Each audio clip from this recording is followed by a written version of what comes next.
everybody, and welcome back to the pre-production meeting. I am your co-host, Josh Urquhart. And I'm your other co-host, Daniel Kagola. And this is episode 70. Now, today is another special podcast. We've been away for a couple of weeks. Dan keeps ditching me for, what is it, American Idol? Yeah. Australian Idol, sorry, my bad. How is that going, by the way, before we get into it? It's actually going excellent. So I'm 3 weeks in now. The first 2 weeks were just in the office doing pre-production stuff. Yeah, and now you're singing on stage. Yes, and it is absolutely wonderful. Fantastic. Yeah. No, I'm genuinely really enjoying it. It's been great. Awesome. Did you go to that premiere yet that you said you're going to go to? Which one? For Smile? Yeah. No, it's next week. Next week. Yeah. All right, fantastic. Sorry, that was just a off comment there. Welcome back for another week of film news, film everything. We talk about film in this podcast. Today we have some very special guests that we're going to conduct our podcast around. Dan, take us away. Sure. Let me introduce these two amazing legends. So today we're joined, but not... Wait, not... Oh, he's already fucked it! No, He's fucked it already! Everyone be quiet. I need absolute silence. We're joined by not one, but two special guests. This dynamic duo, they're recent acting graduates from JMC Academy, much like Josh and myself. You'll catch them on the stage, on the screen, and occasionally in the writer's room. You may also recognize our first guest from The Prep Room, an Amazon Prime show or movie. Am I allowed to talk about that? Yeah. Okay, cool. More recently, these two stars played the lead characters in an upcoming short film directed by myself, titled The Debts We Owe. Oh, yeah. Wow. Let's please welcome Finn Middleton and Ryan Scott. Thank you for having us, guys. Thank you very much. We used to have an applause sound effect, but I don't know what happened to it. There you go. There you go. We can edit that in post. How are you, boys? Is this your first podcast, or you've been on these kind of things before? Yeah, first podcast. This is my first. Very nervous. He's really nervous. Really nervous? I'm very nervous. Bro. You do get a little bit of stage fright, don't you, Ryan? Fuck, just expose him right off the bat. That's going to make him feel better. So you get scared pretty easily. Yes, I'm all stage fright. Yeah. Wait, can I actually ask, obviously, do you have more experience with theatre than screen? Yeah, you do. What do you have most I've probably done more stage shows than screen. Okay. What makes you more nervous, screen or stage? Yeah. Screen, I reckon. Yeah. Because it's initially when you go out on the stage, it's like scary, but you forget about it like straight away. Yeah. But with screen, if you fuck up your performance, it's like there forever. Yeah, but then you can also do another take. Yeah, but wait. Yeah, but true. But what if it goes out and then you're like, oh, why did they pick that take? Yeah. You know what I mean? But stage, you only get one go. No, but if you do multiple performances. Okay, yeah. Then you have that's time true. to rectify it and stuff. Yeah, fair. Over the course of the show. Just because when you're on stage, you're like in it for the whole time. Like, Yeah. you know, you're on the screen, you're like cut, and then all your like nerves come back. But when you're on stage, because like you're pretty much out there the whole time. Yeah. And then like you just fall like straight into it, and you kind of use those nerves to your advantage. But like on screen, you kind of like got the nerves, you do your take, and then you're just like waiting for the next like shot. Yeah. Yeah. You're just like dwelling on like But I always find, like, at least with stage, like, I'm not, like, my stagecraft isn't, like, where I want it. Like, I find, like, if I can get in my head really easily. So if I stuff up, like, early on in a stage play, I find it, like, it lingers. Really? Whereas, like, at least with film, if you stuff up, you can just have like a director pull your side. Yeah. You You can have a moment. You can have a bit of a reset button. Yeah, for sure. 100%. Speaking of, I think because, Dan decided to expose you, we can expose him a bit. So let's talk about your most recent experience, and we'll get into the other stuff later. How is he as a director? Honestly, be brutally honest. I honest. honestly reckon Dan's actually probably one of the best directors I've worked with. Only because He's only worked with two. only because he knows too much about us. He just knows way too much. Right, okay. Like the biggest thing. I remember on like this is before like when we it was like the first shoot day of Vets, and we're kind of talking about like our process a bit. And Dan straight away was like, "Oh, I'm gonna shoot your takes first because I know that you kind of burn out where Ryan takes a little bit to work in." Yeah, nice. And I was kind of like, I don't even know that about myself. And I think it was actually kind of good to have that like, reflection going on. But of course. Well, I think I knew because I've worked with Ryan before on that film with Noah, and I watched how you performed on that, and I took note of that. So it helped that I'd worked with you before. Yeah. No, that was so good. Like when you came up to me, you're like, "Yeah, we're gonna do your reversals last, so you can warm up into it." It does work for you better, don't you reckon? I reckon you do way better if you do it. Especially if I'm doing like your reversals first, because you're high energy. Yeah. Yeah. And then like I gotta like counter it with being like a bit more like subtle. Yeah. So it like takes me like especially that's the like thing about like stage, like kind of where I feel a bit more comfortable because you can go big. Yeah, but because for screen, you got to like bring it settled in. I kind of tend to go bigger. So how did you find that transition of like, because normally you guys do stage stuff and you have to go big. How did you find it having to pull everything in? So hard, dude. Yeah? It's so hard, but like it's just doing less, don't you reckon? Like you just like it's a funny transition between theatre and film because I don't know. It's definitely something you have to work at. I think it's more technical, 100%. More technical. 100. It's also what like is screen? for theatre, you're performing to the last person in the room at the back, whereas film you have to bring it back a little bit. Yeah, because right? the camera's right there. It reads everything, and you can say something with like a movement of your eyes versus like no one can see your eyes in the theatre, so you have to like tell the audience what you're feeling by projecting it. Yeah, right. So any other words on Dan as a director? What could he improve on? Actually, let's do that one. What could Dan improve on? Yeah. Yeah, man, what could Dan improve if you actually do have any advice, let me think. Just You probably could have ripped into us more. Like I reckon maybe there's too much of a friendship boundary when we'll shoot. Like not a friend, you know what I mean? But it's also like I was happy with what we were getting, you know what I mean? Because I had this when I did the barista film, the performances were, it was a very straightforward, simple film. It's like a slice of life film about a barista, about her everyday job. And like, I was pretty much happy with what they did from the get-go. So I didn't give them much direction. And then they were kind of like, I talked to Kate, the main actress, after, and she was like, oh, like, I feel like you could have like given me more. And I was like, but I was happy with what you were doing. And if it works for the film, like why change everything up? I kind of like that when you don't get like, I always get anxious if you don't get notes. No, I like it. Like if they don't say enough, and I assume like, all right, you're doing it like right. The other thing is the reason I gave. Well, there was two reasons why Ryan I gave you more direction than Finn, and I think that's because your role is a little bit more transformative in the sense of like you're like. Because you're quite a fun, outgoing guy, but it was quite a solemn role. Yeah. Whereas Finn's was just his natural energy, so he was sort of already there. We spent time developing the character and the script way before. That is also true, I technically had like more of a mental rehearsal before we started shooting. Yeah, but I actually think your character was pretty similar because, like I said, when I wrote the script, I actually originally like the first draft. I originally wrote it for me, and I already had Jank who plays the other character. I had him in mind as well. So there was already aspects of each person in the character. So like I don't think there was too much. No, we kind of just fleshed out who those people were, who the characters were. Yeah. I mean, Jank's character changed the most, probably. Yeah, he became a bit sucker. But like you two were kind of more or less the same, right? Like, yeah, 100%. Like the quiet guy, and you're like the energetic. Do you agree? Do you reckon that's your character? Juvenile. I think that's kind of. I mean, we had I remember early on, like when we started developing the script, because we were kind of getting a bit angsty of, not like sitting around waiting, but it's that whole thing of like, let's get the ball rolling. Yeah. And we kind of had a conversation of like what do you want to play? Yeah. And I think that's right. So you guys had a discussion and decided that those are the kinds of characters that you wanted to play in a film. Yeah, because we kind of wanted to already like. I mean, the whole part of already being in this industry as an actor is trying to find a brand. Yeah. And brand yourself.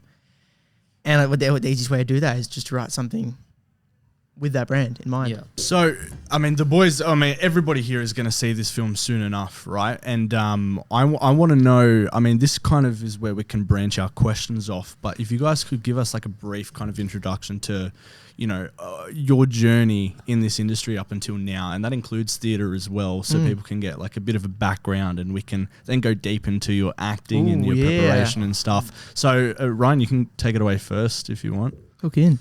No, you go first, Finn. No, you have to go first. Dude, you're on the left. Go first. Go, buddy. Do you know what? I think it was definitely just being little. I think it's just attention seeking, eh?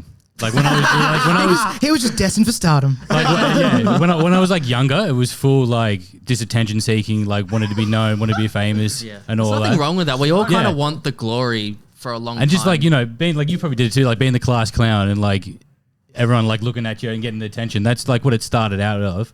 But then I didn't really pursue it like in my like 20s. And then it got to like when I was like, I don't know, 27, 28, where like I started getting back into it.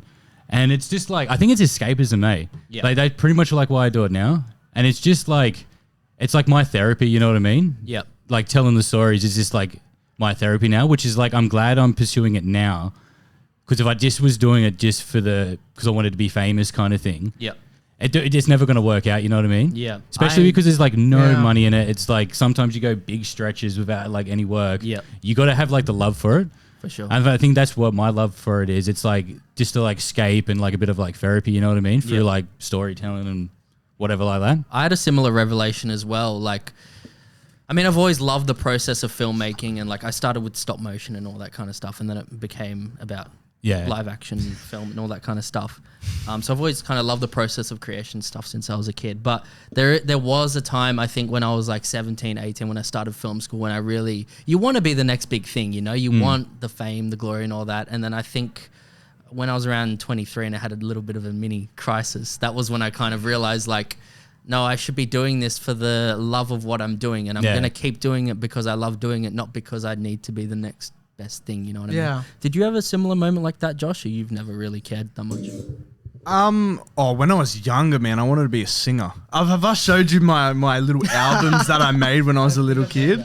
Yeah, dude, I wanted the fame, man. When I was young, I was like 8 to 10 years old and stuff, bro. I used to perform to like, bro, I was the loser kid in primary school. I'd bring the whole grade in primary school and do like an LMFAO dance in front of it, bro. I look back, I'm like, what? I can see that earth too. was I can see it clearly. I found it interesting though. You said that it's kind of like therapy. In what way does kind of filmmaking and acting help you in like personal life? Like, where is that crossover with kind of a therapeutic?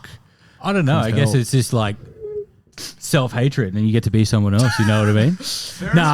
I don't know. It's just like, because I'm a very like anxious kind of introvert. You know what I mean? It's not self-hatred. No, it's not self-hatred. It's just I'm really anxious and like introverted. You know what I mean?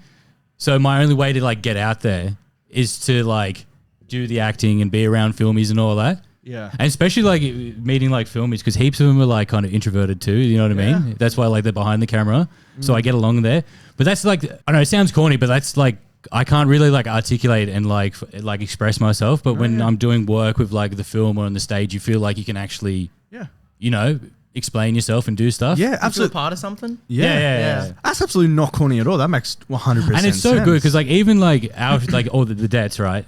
Like how many days did we do? 2 or 3? 2. Yeah.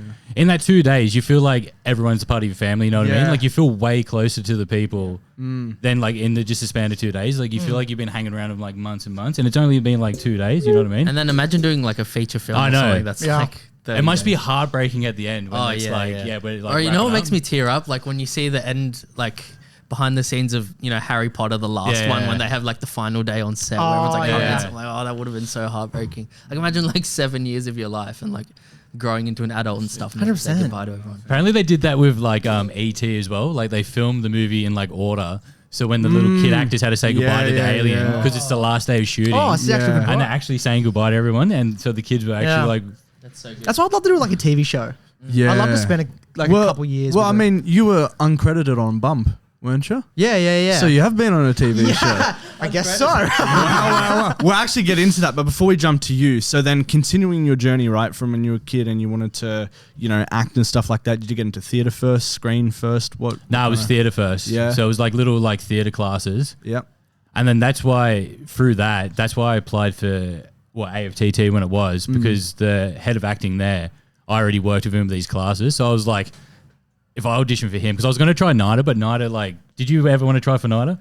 I didn't even know. I was too intimidated by it, man. It just sounded like, you know what I mean?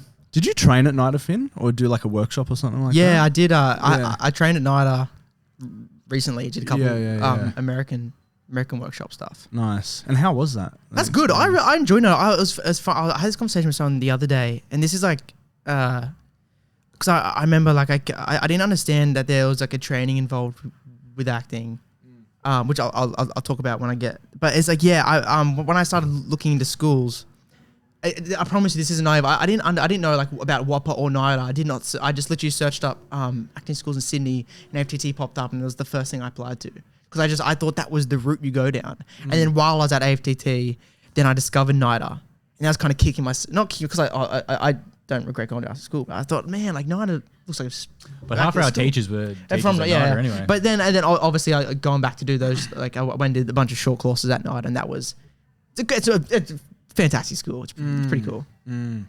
Yeah, right. So back to you. So did you to get back into screen? So did you go to AFTT first, or was that like later on down the line? No, that was later on down the line. Yeah. So I did about 2 years of like short courses, and then. Because I always wanted to do screen. Like, that was my main thing. Like, I just want to do screen. But it wasn't until I went to AFTT and did, like, a couple stage shows, I was like, oh, man. Like, theatre's, like... Hits you, man. There's something about it, yeah. So, like, theater makes you feel like a poet. Like, that's, like... that's, like, why you do it. Yeah. And just, like... Especially doing, like, when you're out of school and then you're trying to actually find work, and it's kind of, like, the short films and all that. Like... Heaps of times I get it, and it's like a really short, like, part in it. So you got like 4 lines or something. So you go in for the one day, wait around for 4 hours just to do like 4 lines. But like, when you're doing a play, you're set for like a month, 2 months of like rehearsing and then doing your shows. So that's 2 months of like straight acting. Yeah. Where you're doing screen, it's like, unless you're big fella over here and killing it, there's big gaps in it. There's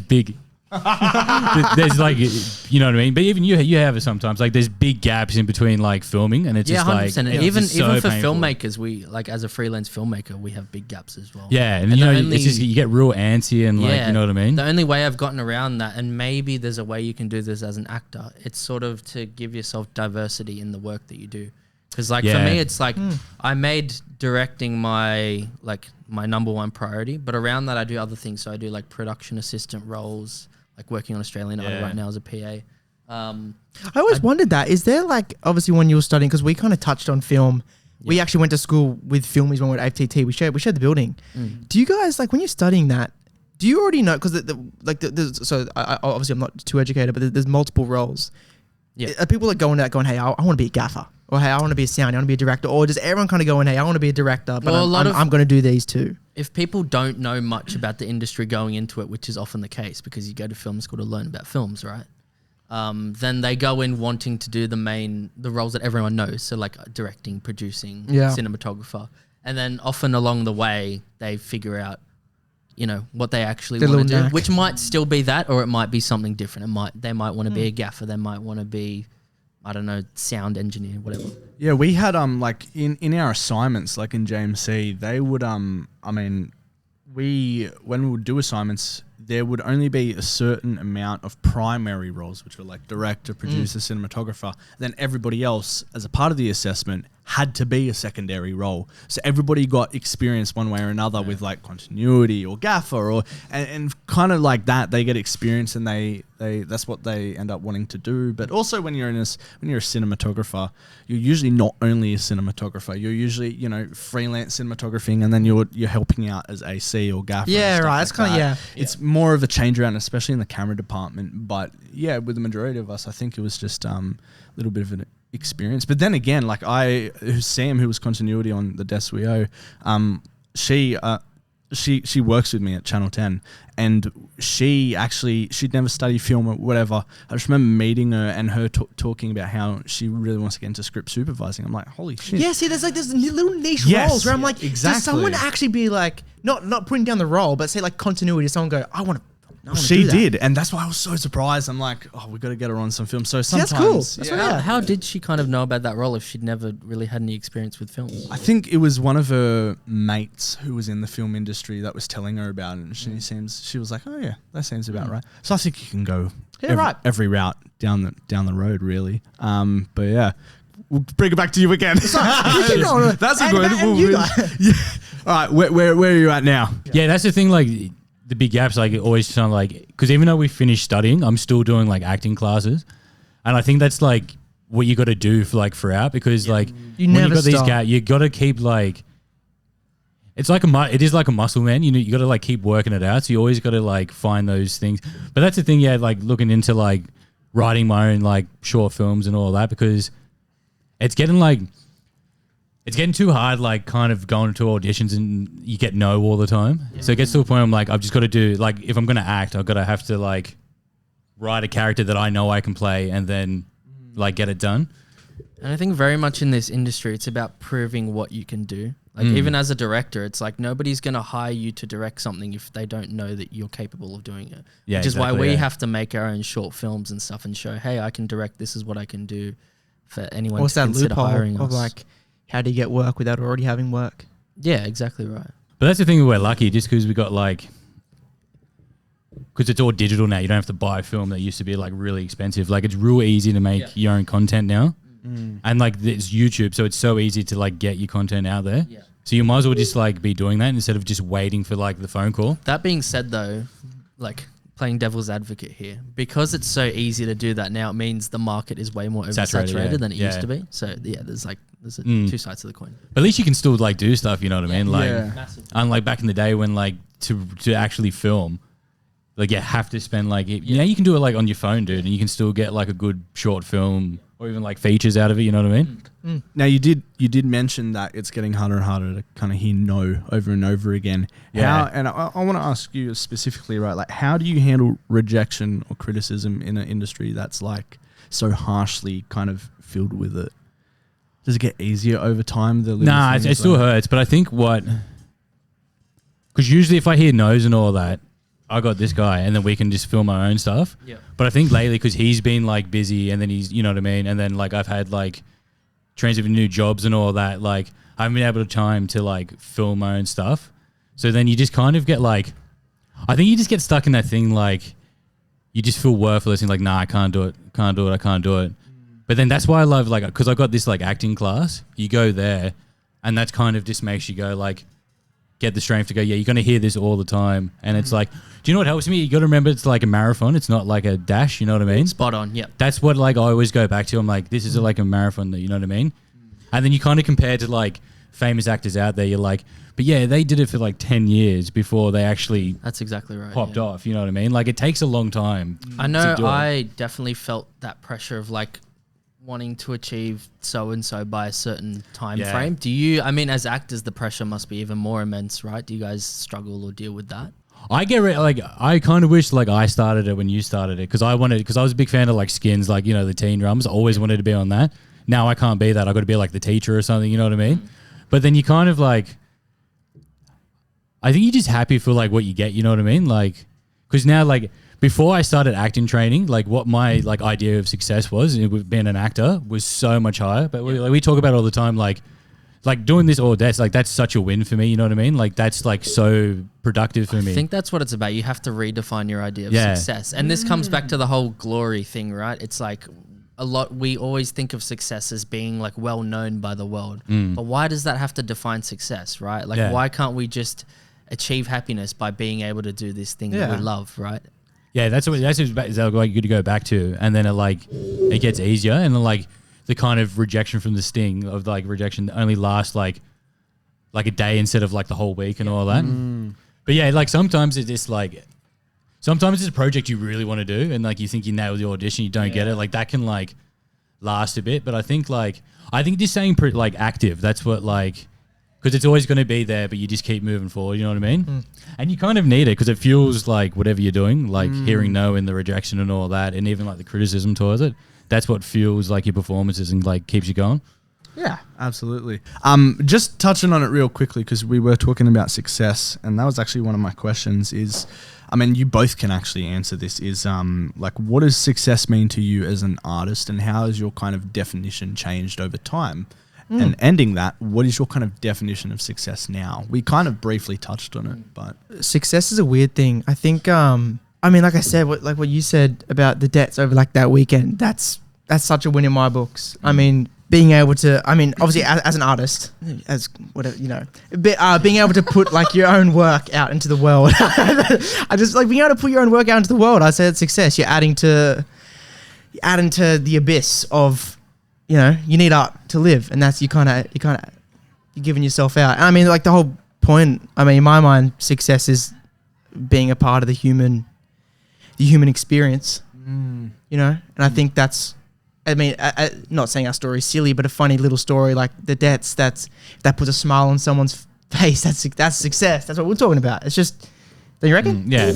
Exactly. Like, why do we have in our minds that like 1 million people need to like something for it to be good? You know, why can't 10 people like something for it? And it's the whole experience, like that whole weekend. Like I hope you guys had fun too. Like, massively. like they had a blast, and that's like, even if it never sees the light of day, I think I had one of the more fun experiences on set. Just, you know, it was my first time ever like working with you and like understanding these roles and developing it, and you're teaching me like how to do it, like what even an AD is, or you know, and I love that. That was crazy. Yeah, dude, I had so much fun, and also just being able to go back and do a comedy, because I've been doing like dramas and horrors and stuff, but it was just so fun working with you guys. Like, we laughed so much. It was just so good. No, I really enjoyed it. How about your definition of success? Say the names. How's it, Ryan. How's it, Ryan, what is your definition of success, Ryan? Yeah, I don't know these days. Like I was saying before, like I used to think of it as like you have to be in the big time movie and like heaps of people know your name. But these days it's like this year I've probably done like 2 like little student theater plays and like two or so short films. Like, to me, like that's like a successful year for me. It's just like just being active, like because you realize it's all building up to something, and that's why it's kind of good like having like the actor mates and like the filming mates, because like if like someone who's like kind of not in it, they go, oh, what are you doing? You kind of go, oh, doing this like little project here and here. They're like, oh, so you're not on TV or you're not that. That's what. But when you talk to other filmies, they are like on the same level. So you know, like these little projects are going to build up to something eventually. So yeah, like anytime I can just like do a bit of acting, it's like a win for me. Yeah, it's like such a win like these days, especially like outside of school, because it's like when you're like training every day, you got like acting to do, but then you graduate and you're on your own, and to like understand the industry and like what path to take, it's like so hard. You know what I mean? It is very interesting though. I don't know if you guys have experienced this. You probably have recently, Finn, but it's like you're in that little indie industry, right? And you feel like you're doing pretty well and stuff, but at a certain point you'll meet someone who's higher up. And the way they talk about the industry and stuff, you're like, oh crap! Like, I know nothing. Yeah. And then you're like, oh wow, I'm just on the bottom of like a massive you know what I mean? And that can be like inspiring in another way as well, because it's like I still have so far to go, but like I can elevate myself, and I think it's really important to surround yourself with people who have your best interests at heart and people who can help you elevate to the next level that you want to go. You know, that's all it is. Just who you surround yourself with. I think. Especially coming out of drama school at the start of this year, I mean, come back to success. If like I found success with like people who ignite that fire in you, and also, I mean, I think I've hung out with Ryan every single week for this year, and we've just been brainstorming, writing ideas. I mean, we shot we couldn't really. It was a bit quiet at the start of the year, so we're like, if we're going to do anything, we're going to shoot a show reel every single week, and if they never see the light of day. But that was just our way of staying, you know. And then one thing show reel they got for the feature film, eh? Isn't that the show reel that you sent in? Yeah. So it all just kind of builds to the next. Yeah. Well, that's what we'll go into that now. So Finn, if you can give us a little kind of background of where what got you into it and kind of where you are now. What projects have you worked on? Right. Yeah. I think it started really, really young when I was.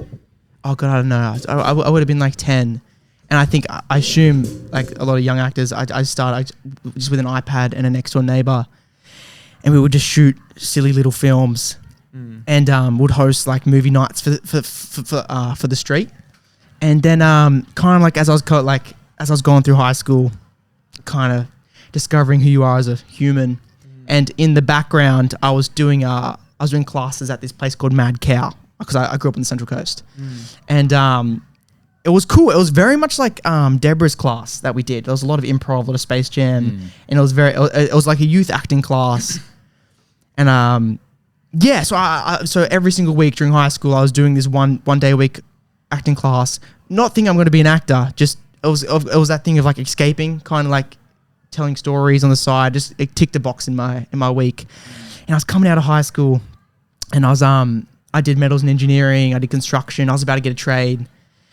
And it was like the final week. I just finished my HSC, and I just thought, like, what am I doing? I don't really want to get a trade. I I had something else calling. So I just kind of like canned everything. And I was like, it's that typical. I was like, yo, mum, dad, I think I want to be an actor. And then my mum was like, are you sure? I was like, yeah. And mum's like, all right, well, here we go. And then, like I said, like that night, I jumped on the web, searched up an acting school, and I had an interview. They were like, oh, we got one spot left, like for an interview, and it's this Friday. Can you learn 2 monologues this Friday? Wow. And you've never done it before? Never done it before. And also, I'm sitting my HSC, so I have tests. I have tests Thursday, Friday. So I sat 2 tests at my business test, and I learned a Shakespeare monologue and another monologue. And my mum caught the train up with me. And again, this was like, because like I said, it's not like I was like, I'm going to be an actor. It's just this thing that I did, and I just felt like I needed. Yeah. And then obviously I sat and tried, I did the audition, and I came home, and I thought, okay, this is it. If I get the audition, I'm doing acting. If I don't, I'm getting the trade. That's kind of thing. And I got the call, and I got the audition, and I got in. So I thought, okay, so this is something I got to stick at. And then I literally moved out of home 2 months later, moved to Sydney, and I moved in with a kid, Will, that I met at uni. And then so these last 2 years have kind of been it's been a switch. I think maybe that's why I feel so high octane, but it's because I feel like I'm on constant holiday. Yeah. Because I just, like I said, like 2 years ago, I just like everything. I just moved out, and I was like, I'm doing acting now. And then I went to drama school, and I had the best 2 years of my life, meeting these guys. Like I said, you meet like my whole thing is during like when you guys know, like when you're in high school, like obviously you meet friends, but they're not like genuine connections, because they're just kind of people you're with. But then I met people who have this same weird love, and then you're like, oh my god, these are my people. I found that at film school too. Yeah, like it's like it's that. Yeah, I did. Everybody other than Dan. Somehow you ended up with Daniel. But and then lucky, and then like I said, I've had this real weird events, and then during my final year of drama school, you know Amy Blank, she obviously knows Jack Kearney, who is like one hell of a director and writer, like phenomenal. And he had worked with Amy. He'd done like a play, Unperturbed. I hope I said that right.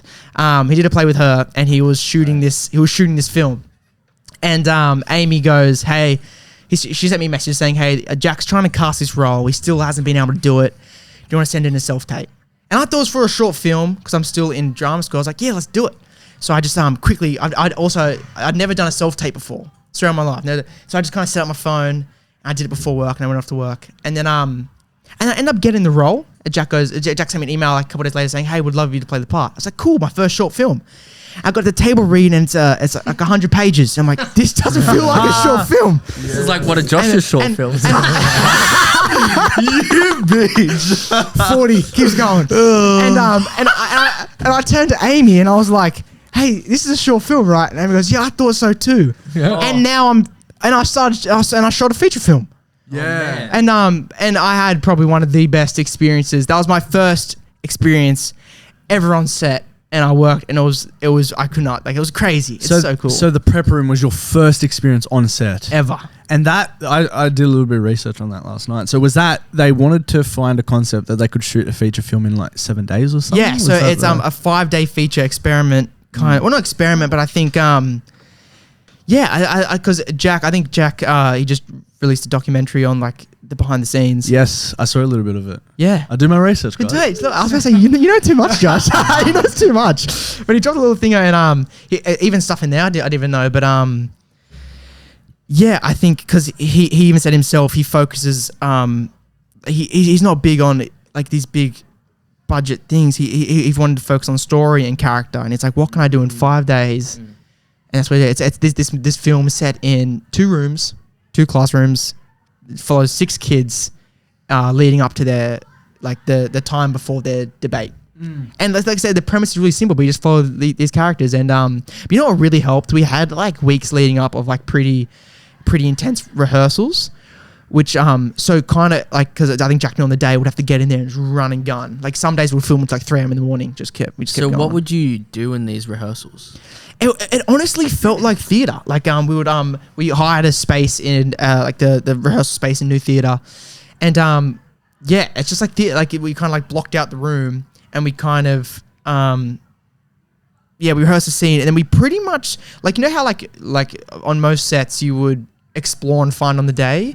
We would explore and find like weeks before. Yep. So we actually kind of knew, like, it's almost in your bones and body when you go in, you start shooting, it's like it's there. There wasn't much exploring on the day, which is fine. So how did you find that? Because for me as a director, when I do a film, I don't like to rehearse it too much. Yeah. Because I like to leave room for spontaneity. I know you're not so much like that. I'm the complete opposite. Do you like to solely? I think it depends how people work. I think not to say that there wasn't any spontaneity on set. There was a lot of room for play still, but I meant as in terms of the emotion of the scene. I mean, obviously there's that you can play with dialogue and delivery, but I think in terms of where we're heading each scene, that was set. If that kind of something I kind of want to know is like, because I think these are some of the hardest scenes to direct and probably the hardest to act, but it's like scenes where the character goes through something emotionally and you see the start and the finish of that. Like maybe the scene starts out with the character happy and then it ends with them being like in complete like disbelief of what's happened, like, you know, tears, whatever, blah, blah, blah. And you have to do multiple takes of that. How do you authentically go from one emotional state to another and then do that on repeat and keep it fresh and keep it feeling authentic and real? I don't know. I mean, like, are you talking in terms of like if you've rehearsed it? I just mean scenes in general. Just in general, like like finding that authentic flow. Yeah, or like just those difficult scenes where you have a real change in emotional state, and to be able to do that like multiple times. Like, how do you do that? I think this is the beauty of what we do is it's never going to be the same every time. I think I just I think like you will I think like especially what you said like is already in terms of me, like you're probably going to get the best take out of me in the first couple takes of the last. But I think in terms of like those harder scenes, you're just going to have to find it naturally, and you can't really control it. Like you're going to have to, but there's always something to work with, like out of like, you know, I'm like, what do you reckon? I think it's so hard to control. Screen's kind of hard. Like if you're doing it on like theater, like doing it night after night, I think because you've rehearsed it and like kind of with the blocking and stuff, it's in your bones. So it's like when you do kind of certain blocking with what you're saying, it's kind of like a psychological gesture, and it kind of it just triggers it for you. But like I don't know, I've never had to do it like, you know what it is on screen. So it's like good writing will do it naturally. Yeah. If the scene is written in that way, you will not have to bring it out of them for sure. Did you feel that on The Debts We Owe? Of course I did, Daniel. Like, did you feel in the moment? I mean, I'm going to be honest. It wasn't even like, not to say that it wasn't hard, but I think because like, obviously like what you had like rewritten the way that it was like scribed out, the script, it had that easy flow. It just kind of like, you know, and I've worked on scripts where it's clunky, and you can like the beat of emotional change is too significant, where it's like, you know. So as a writer, right, as yourself, right, I mean, as an actor and writer, how does kind of writing influence your acting, and kind of vice versa? Yeah. So that's actually, I love this question because like I think every actor has to give writing a go. There is no better way to understand a human until you write one. Yeah, right. You like the nuances that you think you bring to a character, they only come out of an exceptional writer who's written that character that way, if that makes sense. So of course, like a character is fully on the page. Yeah. If that kind of makes sense. No, it does. And I think, and I think writing is incredibly hard. Yeah. Like it is. We've talked about them. I can't, so much like, even though I gave it a crack, like I still find writing so hard. Not exactly like story wise, but it's character. Like character will drive the film. Do you find yourself acting differently in something that you've written yourself? Like, do you find yourself, approaching characters differently when you're acting in something that you've written? Yes, 100%. I think also because I've like, I've written the beats, but this was really, really cool. I did a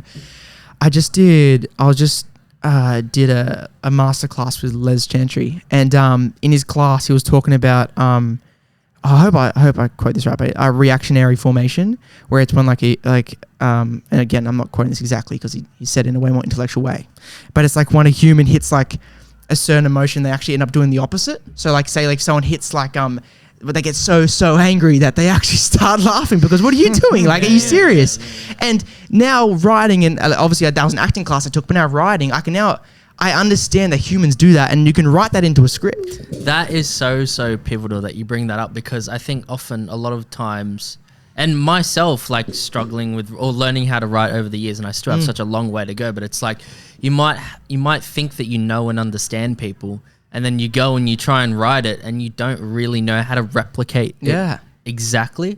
And so I think understanding how to write is understanding human psychology 100%. as well. And like, as you said, like understanding how people This is actually weird react. niches. I reckon like I like writers and like directors should definitely give acting a go. Yeah. 100%. Absolutely. Have you thought about writing yourself, Ryan?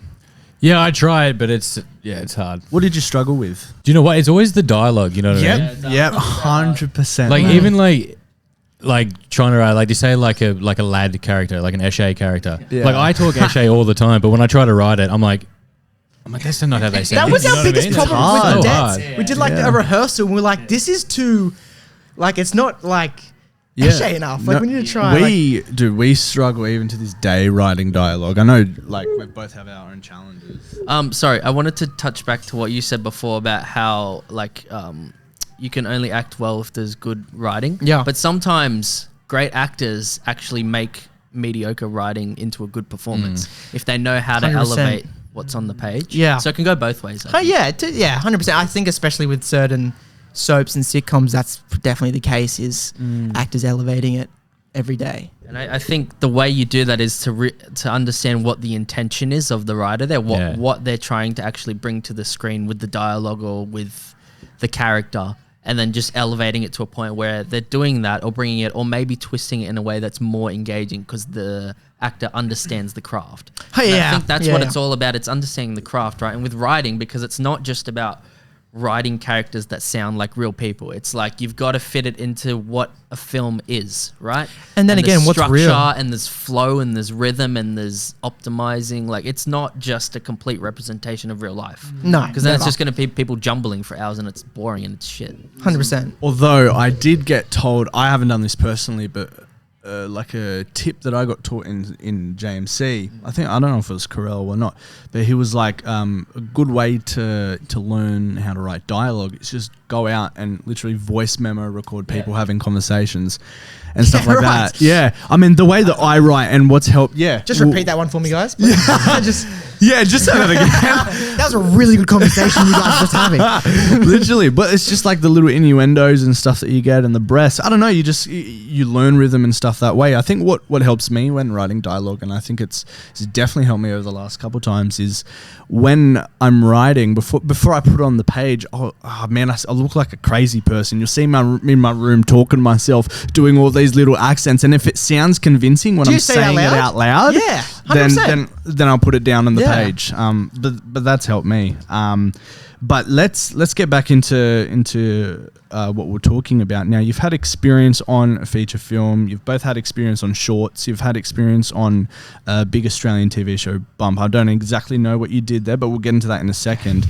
And then Ryan, you've done theatre as well. I kind of want to ask, what unique challenges and rewards does each medium bring? If you can give like some, I don't know, pros and cons of each of the mediums that you both have kind of dipped your foot in. The pro of like for theatre is like you're acting for a long time. You know what I mean? You're an hour show, you're acting for the hour. Sometimes with screen, you can like go for a take, getting really into it, really feeling it, cut, like that kind of thing. But then what kind of is like fun about like screen is just sometimes like the technical stuff you got to do behind it. Like sometimes like, you know, when like, you're doing a shot and you got to kind of cheat it. So you're standing in a really awkward position or something like that. And you got to like do your performance, like finding out like, you know what I mean? The technical like challenges like that can make it really fun for like screen.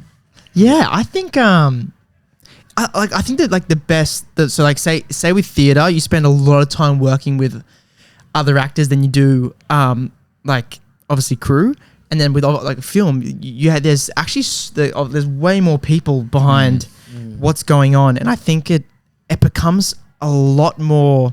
Instead of like this collaborative between actors, it becomes like this whole team effort of like how are we going to get this done. or like how you know. And I think that's I love film. I love it. It's the coolest thing. Like especially just seeing like I haven't had much experience behind the camera. But that's just like, it's just cool. I wish I understood it more. That's why like during the process, I was like, just tell me, like, I want to know what these roles are. Yeah. What does that clapperboard do? Like, but you know, like it's just cool. That's like the medium that we're working in, and just it's good, man. Fall in love with it's it. good that you actually care about the behind the scenes and stuff as well, because yeah, the more you can understand about your craft, the better, you know, and every aspect of it. And I think it will make you a better actor. Yeah. Know? Because if you know like why you need to do what you need to do and like how the audience is going to perceive it and stuff, it's so. And I remember like obviously when I first brought you the script, I remember we were speaking about this. It's like, because in my mind I was like, this is easy. You just whip out a camera and go. But like we had this chat and like I wish people understood how much work goes into filmmaking. Like even a short film. I mean, this film we did is 8 minutes long, but like 2 days of like how long did we shoot for each day? Like it wasn't actually too bad. It was on the easier. But still, like it's like you think for to shoot 8 minutes. Yeah. And so many like continuity. We had makeup. We got people check it. Like running. It was funny when you first came to me with the script, and you were like, "Oh, so we shoot this next month," and I was like, "Oh, we're gonna do like 3 months." We shoot a couple of weeks, right? Yeah. And then like you can, but it's like. This was sort of the chat I had with you. It's like at what standard do we want this to be at? Right? That's and like we wanted it to be something really good, and it's like, well, it's going to take time. It's like I can do this for you in a month, but it might not be what you want. Yeah, and actually, I'm happy you did do long because again, someone I know nothing about film, so I'm so sorry. But I was like, all right, we'll do this next week, and everyone's just gonna like do it for free, right? Yeah. Like we'll just get everyone on board. And then you're like, we probably need a budget. I was like, okay, I got like $1,000. Yeah. But then it's also like me as a director, like, and it was sort of what I had to say to myself is that, because I read the script and I was like, if I don't like a script, I'm going to politely turn it down. But I really liked what you gave me. And I was very impressed considering you haven't written anything before. But I was like, if I'm going to put my name on something as a director, it needs to be up to my standard, right? Yeah, 100%. So that's why I pitched it to you. And like, you could have taken or left it at that point. And you were like, no, let's do it this way. And I think it found such a beautiful medium because it was the original script was dead serious. Like it was like, did you read the original script? Yeah, it was very different. Way different. Yeah, which like is cool in its own right, but I think it's a lot more unique now, the story. Yeah, 100%. And also I actually love the idea of like saying to Ryan, I kind of love a short film where it's just kind of like you're with the characters the whole time. Yes. Like the first script, I was like, you're in this location. When this film was like the car pulls up and you just sit with these characters for 8 minutes. Yeah. And it's also cheaper and simpler to shoot, and it's just as effective as a story, you know? Like, so it gets everything across. Now we did mention that you had a special uncredited role in Bump. Yeah. Tell us, bro. It's not big. What was it? I played an extra. I was a student. Yeah, what was that experience like working on a big set like that? That was cool. That was strange. That was that was through like an extras agency, and I don't know how to explain that. That's kind of like that was ginormous. I remember like pulling up the set, and you actually have to get checked in. You have to like sign in. Then you kind of get hurdled with the rest of the extras that no one cares about in the corner. And then you got to get hair and makeup to blend in as much as possible. But because you can't be recognizable at all in case they want to reuse you somewhere else. Yeah, but it was true. It was cool. It was really, really cool. I met like the two lead actor and actresses. Yeah. And to be fair, you know what? This is where I kind of fell in love with like behind the scenes.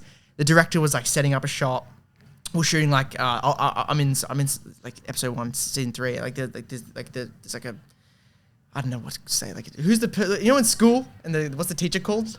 The teacher? No, like a professor. Like a professor. It's like a professor. Okay, right. He's on the board. And he's like talking about something.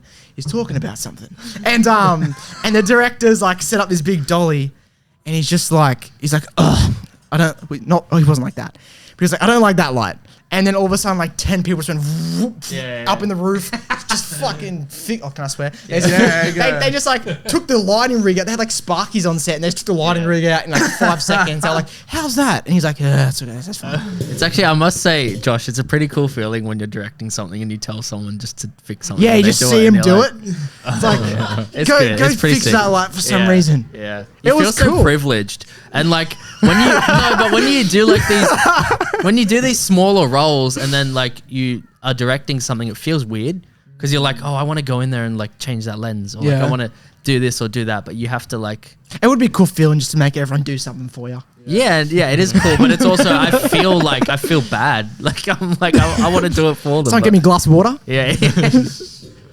So that obviously is a different part of the industry that we have in Australia and stuff like that. That's like kind of different to what we're doing now. And this is a question again for both of you. So if you could change one thing in the industry right now, the film industry, what would it be? You can think about it for a little bit. Look, I know it's going to change. I definitely wish. I mean, it was easier to get in.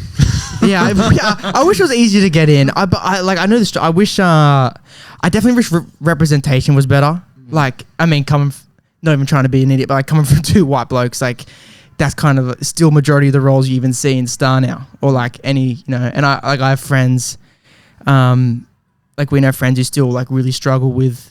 I mean, I hope I'm doing justice, but like our mate Dylan. He's Filipino, and I remember I had this conversation with him at the start of the year, and he's like the only roles he gets are like Filipino coming of age stories, which I'm calling like he loves actually singing, but like sometimes but again, I do know that it is on it's on an uprise anyway. It's on change. Oh, fair play. What about you, Ron? How can I follow that? I don't know. How can you?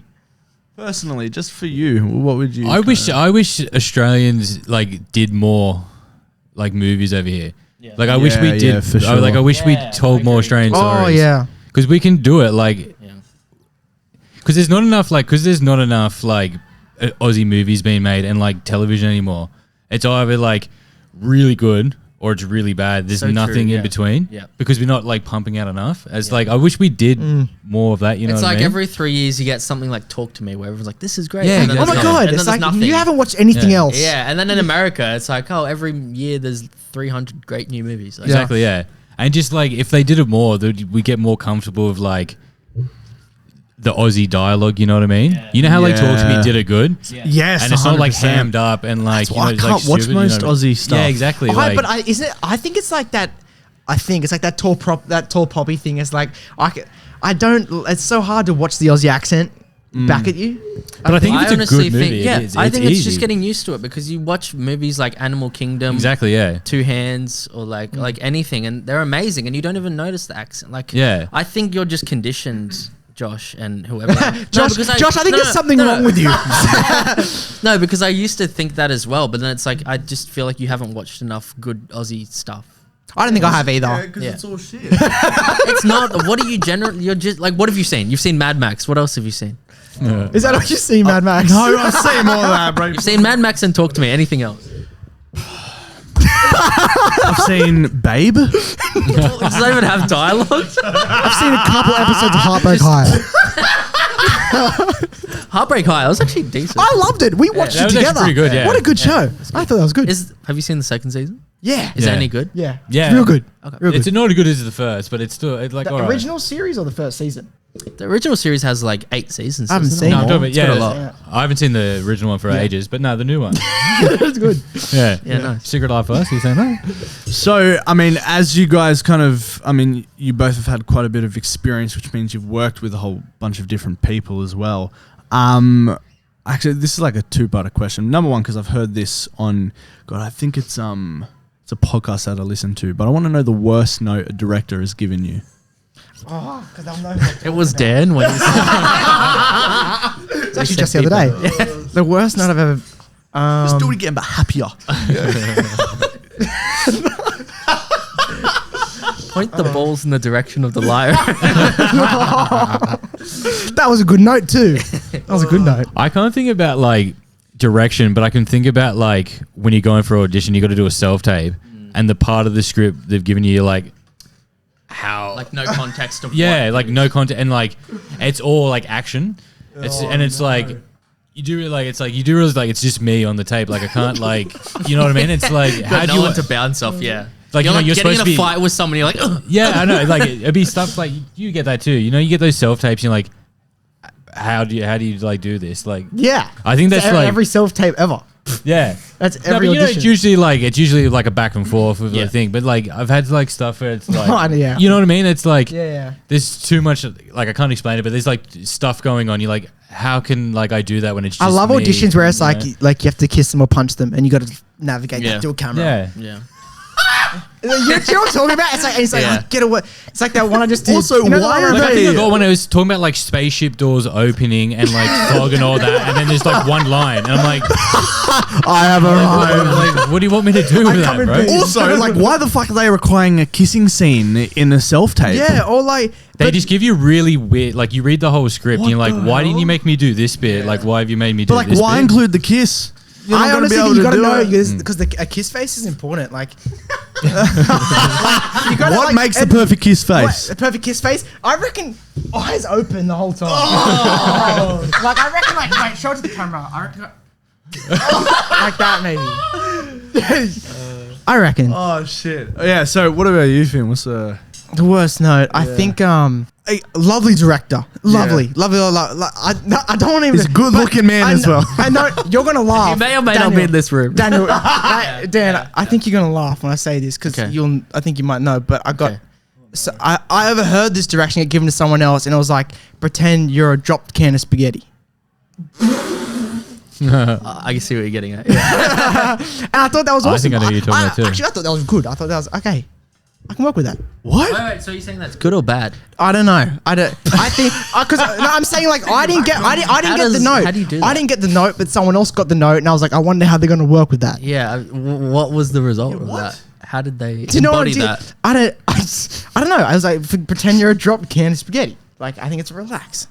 Maybe I think maybe that's what it was. Maybe. I think so. Bro, that is whack. Yeah. What the fuck?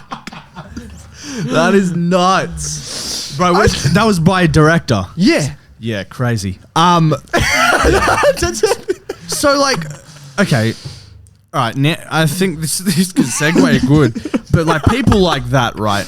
I don't know. If you work with them, you may have some creative differences. Have you guys ever had to navigate kind of creative differences on set with other people, and how do you go about that as actors? I don't know. I think there's always creative differences on set because no one sees the same color. I think, but I think it's that whole thing of handing over the baton when it's right.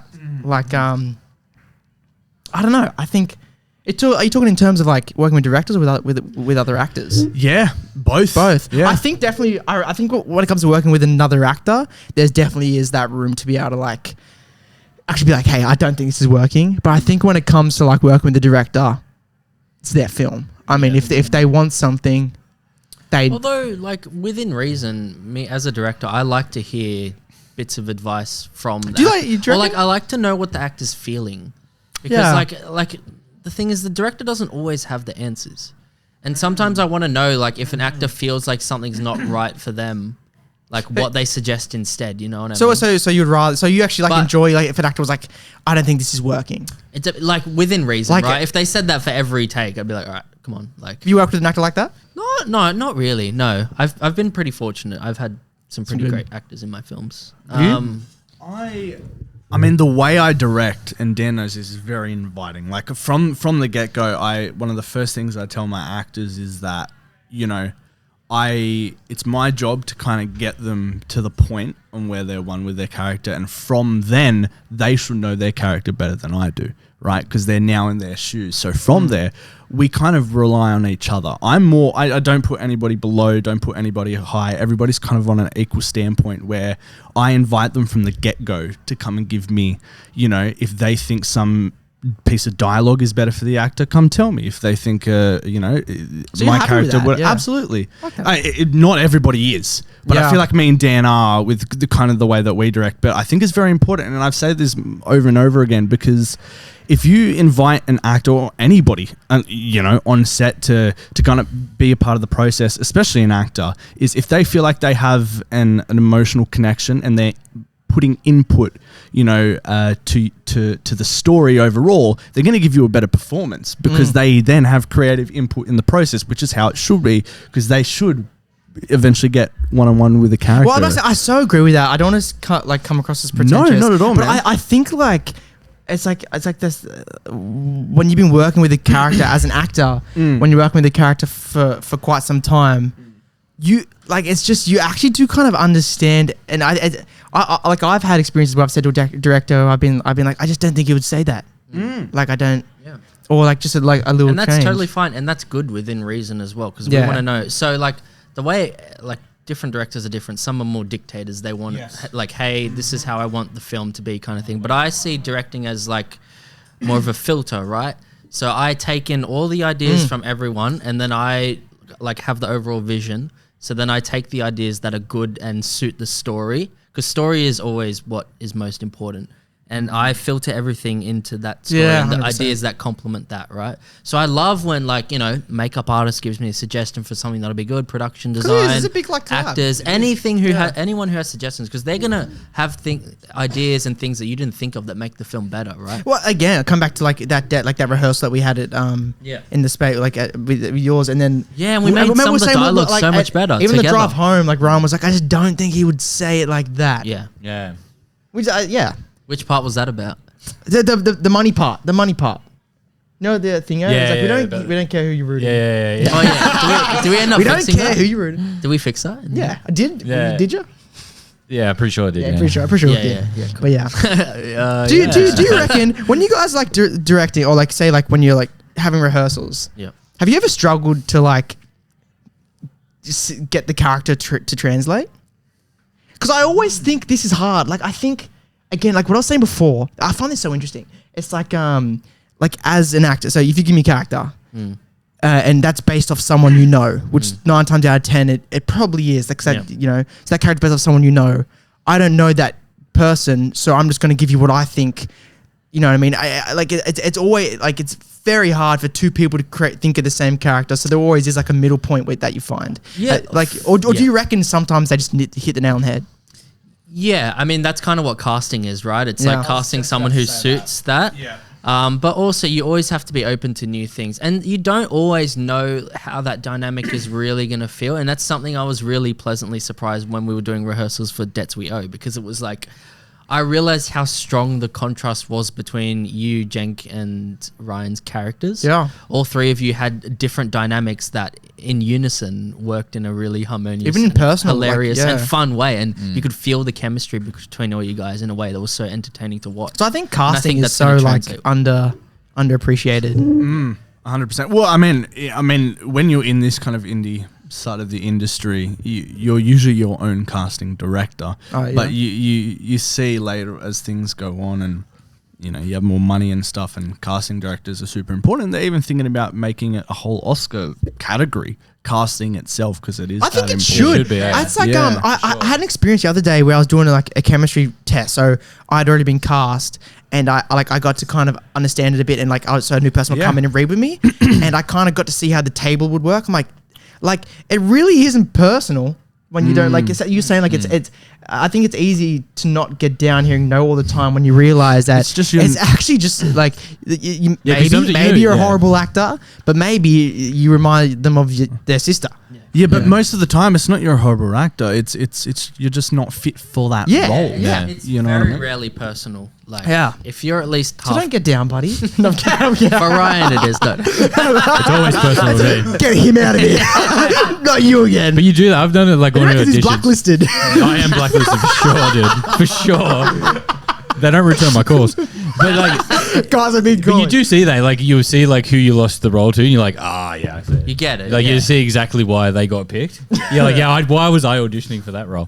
Final question, I think, before we go into the last segment, unless you want to add anything. But you know, we've talked a lot about you know, casting as well, and say when you guys have got a role, your kind of preparation from there. How do you approach building a character? Do you prefer to start with like, I don't know, or what is your process? Some people research, some people mind map, you know, some people get like physically into the role. Like, what is kind of your guys' process? Because everybody has a different. I've had actors on here tell their story. I'm curious to see what you guys do. No, you go. You go first, bro.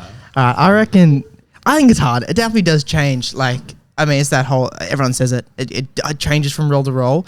Like, sometimes you'll get like a character and you'll be like, oh, like, just let me rip. This is good. Like, you just understand them. And then sometimes you'll get a character and you actually really go do like extent like real research. Like say on the prep room, right? So I'm not sure if you've even seen a couple clips from that, but the character I'm playing is a very Sheldon type of character. So it's very different to me.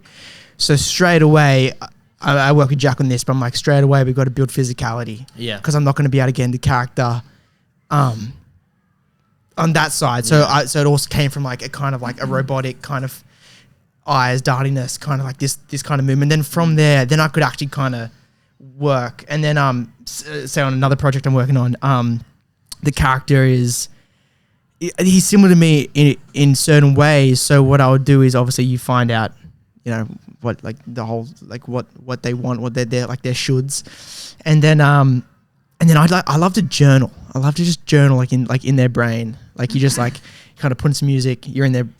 You look through their eyes and you just kind of go and you'll discover some really really cool stuff. And Ryan? Yeah, I think that's the way too. Like if it's not like a character that's like, if it's totally different to like kind of what you are, I think that's the way to do it. Like when you do like your script analysis and then like you break down like your beats and like their objectives, and then try to like, even if they're like actions or something like you don't agree with, like you don't like judge them for it. So without judgment, you just like work out like what's their motivation behind it, and then when you do that, and then just with like a bit of light rehearsal, and like you just do like a bit of your physicality, I swear you just kind of like find it through that. That's what I reckon. Like physicality is like a massive one. But like it's always it's the same thing. I just always come back. Like a good script, the character will just come out of you. That's true. You don't have to find it sometimes. Yeah. Which is like, I feel like a fraud saying it, but sometimes you'll read a script and you'll be like, I don't actually think I have to do too much prep because you've just written it that way. Yeah, for sure. I think one of the main things, and you didn't mention this, is tackling the character first on head on without judgment. Because I've had actors who have not actually been able to, get into the shoes of their character because they can't go without judging it. So I found that fascinating how you brought that up, because I think that's one of the most important, especially if you're playing somebody that you don't agree with. And I think one of the easiest ways too, if you like with characters that I do, I like to steal from like people like I know. Like if you know someone that fits their character. Yeah, that's really good. Yeah, that's like, it's fantastic. honestly like, because you're never going to be like someone else. You're always going to be you. But like if you just take on kind of like if you know them and then like their mannerisms and stuff, and kind of like their energy, you can bring that in, and like that can help you be a different version of yourself. That's fantastic. I've actually and then it kind of makes it like more real, because like you can like, I guess like you can like make up characters, but like if you know someone who's like, that reminds me of them, and you just bring them in, you can make it a bit more like believable. You know what I mean? But do you reckon like it's always evolving? Like your craft as an actor, it's different every project. Like there's no one like it goes from I think that's the whole thing. to- Like even like the actual acting and like trying That's the to beauty of make it, it a man. career. There's so many like avenues to go down. So that like that's what makes it like really frustrating, but like really fun at the same time. Because that's another thing with like we're talking about before, like the rejection and like you getting like sad. Like that's what's good because you can get like such like the lows are like so low. But then once you do like your next project, like that's why it's so good, because you've come from like down there. But yeah, but with the characters, I reckon like just like if it's like you're saying, if it's written really well and like you just let the writing do the work, that brings it out. But like sometimes it's a bit harder. Like it is like physicality is like, I reckon like such a strong way to like start building the character. Yeah. Especially like, do you find like the shoes, like once you find like the shoes, Yeah, and like how they walk, Fascinating. kind of, like, how they shoes. I walk. didn't think about that. There's so many little things. Shoes are an awesome one. Like you have like designated, because every character is like I'm wearing one pair of shoes in this next film I'm doing, like for the whole movie, and every time I put them on, I'm like, I'm in it. I can feel Nice. it because my feet are just I might take that. Yeah, Take that little thing for character next shoes. time. Yeah, But fantastic. and so we like Go saying shoe shopping with my actors. Yeah, that go I shoe cast shopping, and or stuff. like give a character a pair of glasses and watch him change. Don't you reckon? Yeah. When you wear glasses, you just automatically feel smarter. Yeah, mate. Oh, and you can disguise yourself as a superhero as well, apparently. Yeah. You put glasses I know, on. not you. All right, cool. Before we move on to the last segment, Dan, did you want to any last questions? Come on, dude. Hey, Peter. Peter. Don't make Hey, me do it. Peter. Do it. Just do it once. Does everyone know that Daniel's dad's in our film? Oh yeah, my dad makes a guest appearance. Wait, we should plug the film before we move on. Oh So yeah. We're still doing a crowdfunding that we're going to close very soon. So if you guys would like to donate, go Yeah, to the link's gonna be right here. Will it? on a podcast. It's a podcast. The link's right here. Go to my Instagram, Dan the Director _ and it's in the bio. So give that a click. Yeah. And please donate. Yeah, please, come on. Appreciate it very much. Yeah, I appreciate it. He hasn't Yeah. been working for 2 weeks, man. We need He's it. sick. He's been ill. Shout out to my mum. Bless. helped Yeah, us. the whole Yeah. Middleton family. The, have the been, family family pulled came through on through, this eh? crowdfunder. Yeah. I'm gonna start doing a monthly crowdfunder. I was thinking like I'm going to Thailand. or like, hey guys, going to Bali. Fund me. You know, I was thinking. Love it. All right, cool. Let's move on. Final segment. Sure. Sweet as. All right, let's do it. Indy, what's the first You character? want to introduce the segment? Yeah, hey guys, welcome back to the last segment of the Welcome back, guys. I'm severely drunk. I've been drinking for the past 48 hours. Explain the game. Yeah, so the game is obscure movie characters. So Indy's going to give us or you guys a movie character, character name. and we're going to discuss and figure out whether it is made up or it is real. And if you get it right, you get a point, and a first to 5. Let's do it. All right, Indy, fire away. Guess first. We'll give them a character. You guys discuss between you guys. Kitty Farmer. That's it's real and it's from it's real. Is it a kidney farmer? Wait,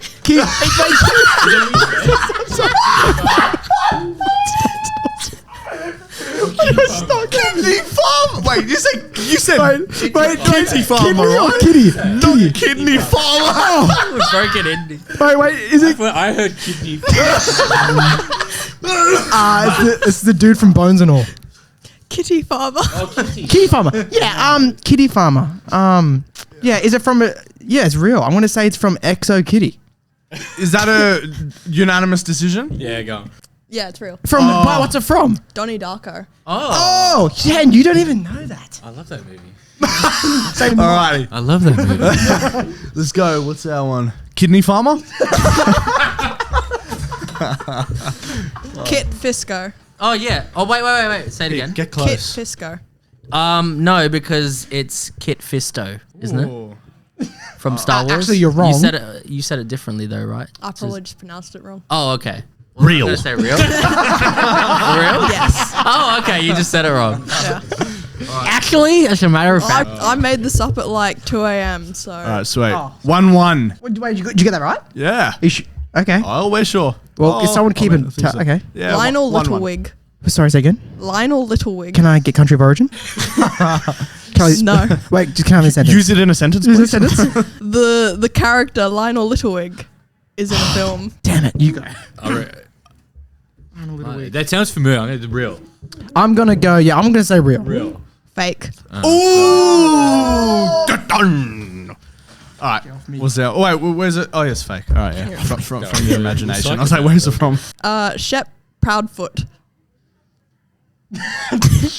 That already sounds. Proudfoot. It's real. I reckon fake. What do you think? Proudfoot. No, I reckon it's from some obscure movie that Indy's found. Like, what's some of the weird shit that you brought up the other I feel like week? it's one of those I feel like it's one of those ones where it's like it seems fake, but it's not. Yeah. What's the first one? Sounds like it's from Spaceballs. Shep. Shep.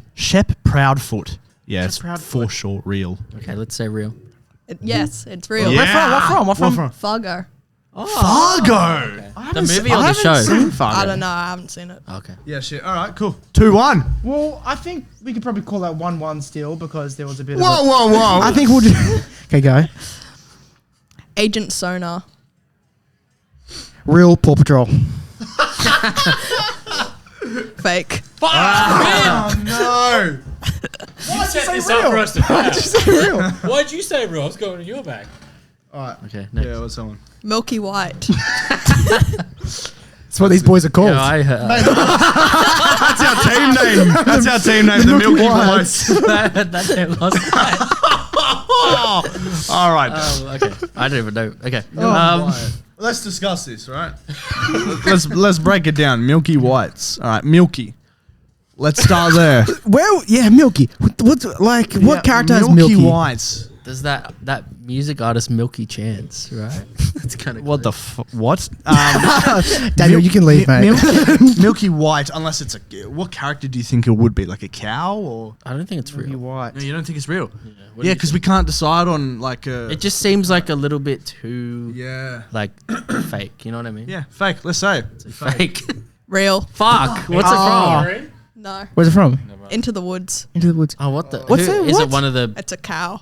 Oh, see, guys, at least half Sorry, a point. Josh. I reckon that's half a point. That's pretty You really want to give them half good. point? No. It says 2-1 still. 2-1. Wheezy. Oh my God, Wheezy. Wheezy. Oh, real from Toy Story. Louisiana. Toy Story. Oh, That was so easy. how good. All right. Yeah, 2-2. Yeah. 2-2. Yeah, whatever. Cool. Hugo Cabinet. Yeah. Good old Mr. Cabinet. Mr. Cabinet. Carpenter. Cabinet. What was it? Was that movie? The Cabinet of Caligari? Wait, are we allowed to have an option for hints? And you can No. make the hints up. I think it's true. I don't have any hints. Damn it. Although Indy hasn't given us a fake one yet, so I'm. They've given you heaps. Cabinet. Oh wait, yeah, no, you have. I reckon fake. What do you think? I think real. All right, scissors, Real? paper, rock. Scissors, paper, rock. All right, What did you say? real. Fake. What was the name? What was the name? Hugo Cabinet. You came up with that. We've Yeah. gotten 2 wrong already. Damn. All right, yeah, cool. Lewis Dodgson. Lewis Dodgson. Dodgson. Lewis Dodgson. Come on, mate. Real. Real. Correct. Oh, nice. These are just. What's that from? Jurassic Park. Did you know that? Remake or original? Original. Nice. That's pretty good. Who is it? A scientist or something? No, he's the dude who Nedry meets who gives him the little thing to steal the embryos. Is that the dude who gets He's mauled? the dude, no, he's the dude with the fedora at the start. You love fedoras. Do you like fedoras? No, people Don't keep you have- buying. yeah, you have like people, 6. Indy. I wore a fedora Indy, don't lie to me. for like a year, and then people kept buying me fedoras, and I have. I know like what I'm 10 getting you for fedoras your at birthday. home. Go on then. All right. Sign fedora. What's up next? Go on, make my Do day. it. Do it. Shorty Meeks. Shorty me. Wait, what? That's real. Shorty. You reckon? Yeah, I've heard it. Yeah, for sure. Okay, let's say real. Yeah, real. Real. Yeah. What's it from? Scary movie. I had That's good. no idea, never heard it before. So what's that? was Wait, pure wait, did you say real? we said real. So is that 3-all? 3-all. That's 3-all, and that's all I've got. Oh, we need. Okay, make what? Okay, flash on the spot. It's anyone can Okay, go. buzzer. First person to say. Darth Plagueis. Was the? Ready? First person to hit the button. Let me think of. I would just say. Or am I Googling someone? Oh, I we don't don't know know. what's happening. We don't know. All right. I'm so nervous. The eyes together, they never lie. Look at them. Indy, is that a Lego ring? Yes. That's really cool. Thank you. Just trying to earn some brownie points on this side. Indy, that really suits you. Nova Jackson. Real. No, I guess we'll go fake then. I hit it first. I'm going to say real. We said fake. Ladies and gentlemen, it is fake. Yeah! Oh, did No, you- I didn't so even you like you pretended guys to Google anyway. that, or you just changed the name a bit. No, I was Googling. I was just trying to come up with something, and one of the first tabs that I have is the Nova Skins Minecraft Oh, nice. to download Minecraft skins. Good job. They really got us there. All right. Well, I think that brings us to the end of the podcast, Dan. What are we going to do? I tie a little bow in this episode. Thank you guys for... do you do that every time? He does, Does he do that yeah. every time? Yeah, he does I'm do it so every sorry time. for your audience. Yeah. well, he doesn't sing like that. That was just because he's been on Australian Idol this week, all right? He's gonna be. Thank you guys for coming along. Thanks so much for having us. Hopefully you guys have had a good time. Plug yourselves. Yeah, plug yourselves. Where do we find you? Amazon Prime, I'm guessing. Yeah, you can find me anywhere. You can find me in Gladesville. You can find me on Instagram at Finn Middleton. Yeah. Yeah, Instagram. What's my RJ Scott. RJ Scott. Get on- Yeah, RJ yeah. Scott. Fantastic. Thank you guys so much. We actually really appreciate you boys having us on. No worries, This is mate. fun. This is fun. 100%. We'll get you guys back on soon as well. So thank you again. Thanks, Indy. Thank Thanks, you, Indy, Dan. as always. And, Indy knows I love them. There you go. If you want to find us, the pre-production meeting on YouTube, Spotify, wherever you get your podcasts, and the pre-prod pod on Instagram and TikTok. And we'll see you guys next time. See you later.